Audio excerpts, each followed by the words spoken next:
And Sean, it's BBC Radio Merseyside. A very good morning to you. Taking you up till 12 noon. It's Roger with the phone in between 12 and 2. Get your call in about 10 minutes for Roger. Always wise to get in nice and early. Now, 2 years ago on Maybank holiday, Mark and Catherine Wilcock went out for a walk with their 8-month-old little girl. It was a day like any other, really, but Catherine started to feel unwell, and within a matter of hours, she'd sadly passed away, leaving Mark at the age of 37 a widower and a single parent as well. Now, he found there was little support for men in this situation, so started a blog called No Rain, No Rainbows, sharing this story with anyone who wants to read it. Now, Mark has been telling me all about that day.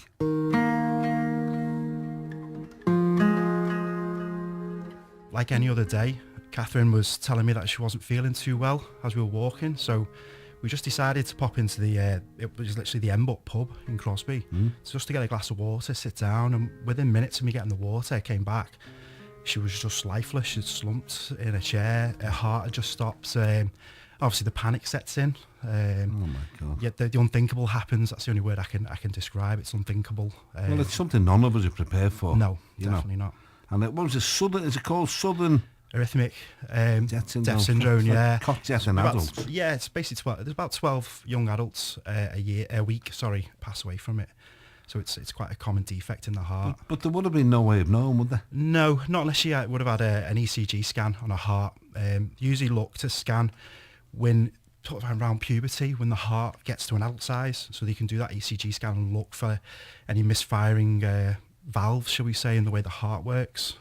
God. So yeah, I mean, she was 35, a new mother. You know, this is something that, of course, you weren't expecting, as you say. But I mean, how did you even begin to process what had happened?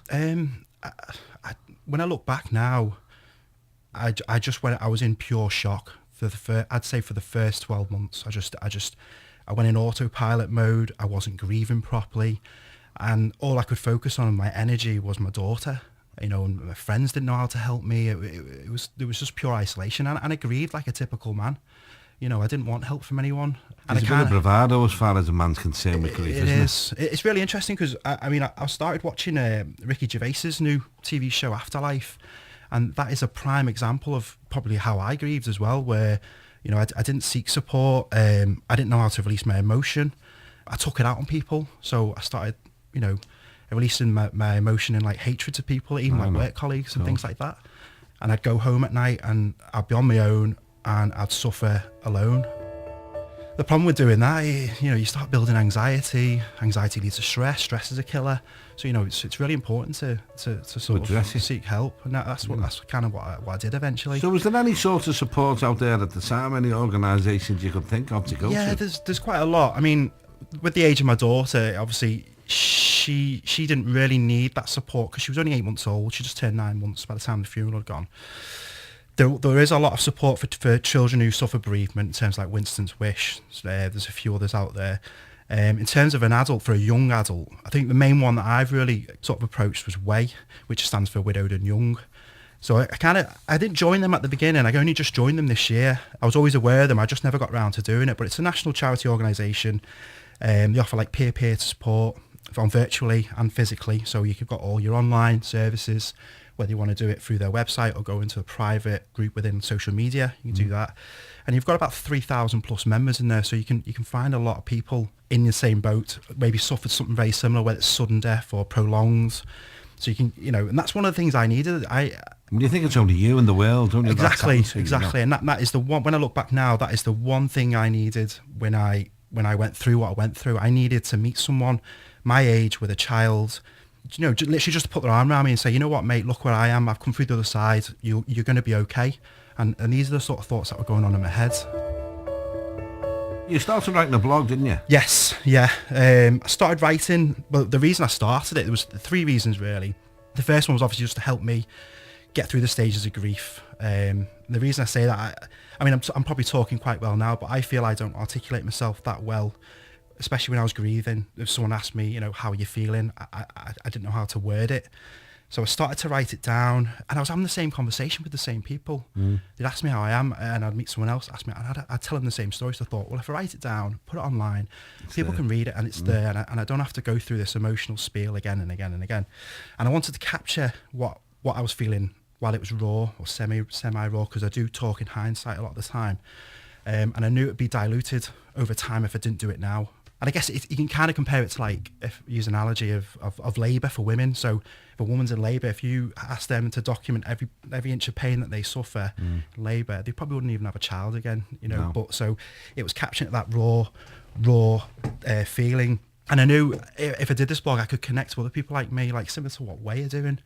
I could put information out there because, like I just said to you, I wanted to meet someone at the beginning, but I never found them until further on. So I thought, well, at least I can put that out there for someone who might want to contact me. Do you remember who the first person was that got in touch and said, listen, I've been there, I've done this? Yeah, well, I actually sourced him out. It was actually another male blogger. Believe it or not, he's from Southport. Wow. His name's Ben Brooks Dutton, and he was on a documentary with Rio Ferdinand, being Mum and Dad, and that's where I kind of found his name, and I found out he was a blogger, and we ended up speaking on Facebook, and we were quite amazed that we didn't know each other because we had friends in common. So that was really weird. It was a weird feeling, but we're still in touch now.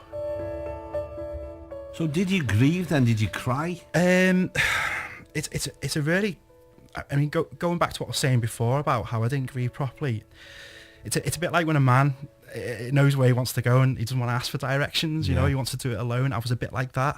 And I kind of had this revelation one day. I watched the Manchester Derby on the football match last year, and at the end of the show, there was on the camera men crying, hugging each other, and I kind of realised to myself, like, men are just not showing emotion in the right circumstances or in the right stadiums kind of thing. So I started thinking about my childhood, how I was moulded, I was growing up, you know, what it is to be a man, when's the right place to cry, what is it showing weakness and all this sort of stuff.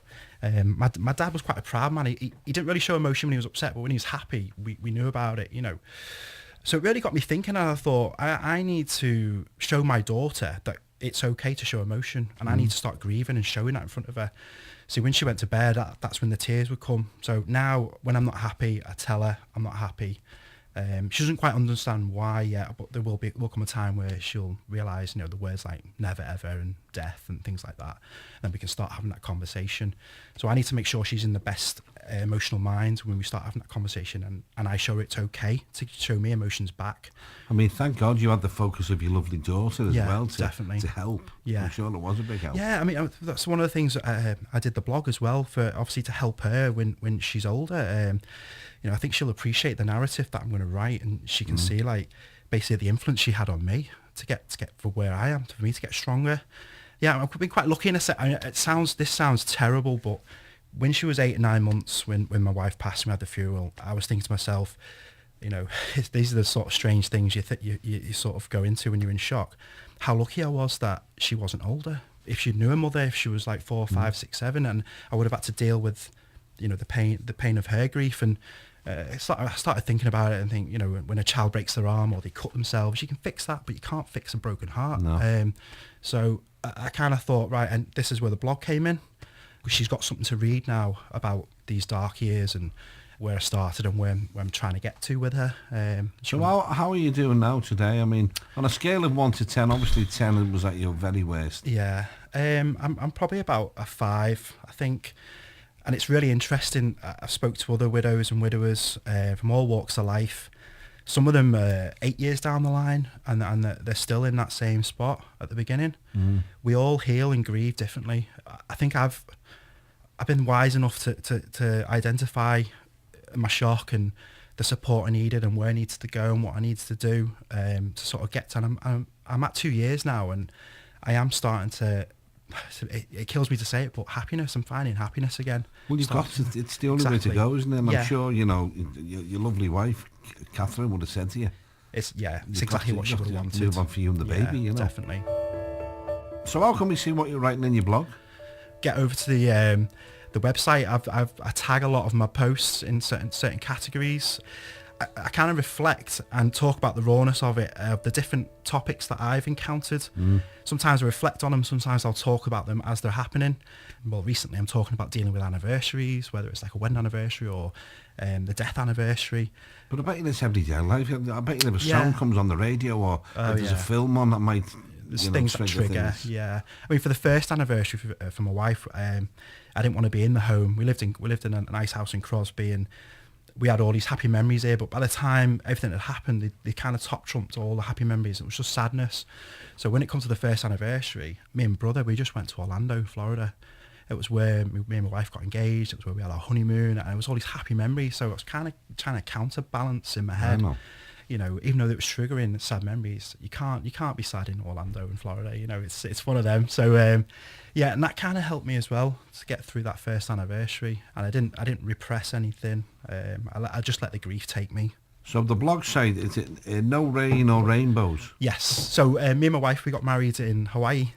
It was one of my wife's. But you get around, you don't you? Florida, I know, I Hawaii, sound like I'm a jet setter, but yeah, we got married in Hawaii, and my wife was a big fan of the Hawaiian rules. I don't know if you've ever heard them, or you could Google it, and you get this list of how Hawaiians live their life. And one of the sayings that she really liked was, "If there's no rain, there's no rainbows." So, and she loved rainbows and things like that. And I was thinking of like an imaginative sort of title for the blog, and it kind of fitted with what she appreciated. So. And it's true, you know, if there was no rain, there would be no rainbows, and I kind of put that maybe into tears, maybe, I don't know. What's for the future? For the future, basically I'm going to carry on as long as I can, documenting what I'm doing in my life, how I reflect on my experiences, if I can help people, if I can get involved in way more, if I can write some more features articles for any magazines, whether it be national, regional. I mean, I've had support off a lot of people. I want to put something back in now, because, you know, Because you need it. I mean, that is a really dark time you've been through, and it's a spiral. Yeah. Unless you find help from people who know what they're doing. It's really interesting. I mean, if you look at the stats of bereaved adults, widowers, it's quite evenly split between men and women. But when I joined Way, I noticed it was about 70-80% women involved in it out of 3,000 plus. Yeah. So it really made me think, like, men maybe do need a bit more representation. Sure. To let them know it's okay to grieve. You know, it's okay to show emotion, which is all the things that I didn't do until I had this revelation, when I thought I need to let it take me. Because if you don't let it take it, it's going to catch up to you at some stage. I had a guy contact me by the blog, and he was about 9-10 years, and I must have triggered something. I can't remember which post it was, but he said, "But you've really expressed, you know, to me how I've not grieved properly," and so I take little things away.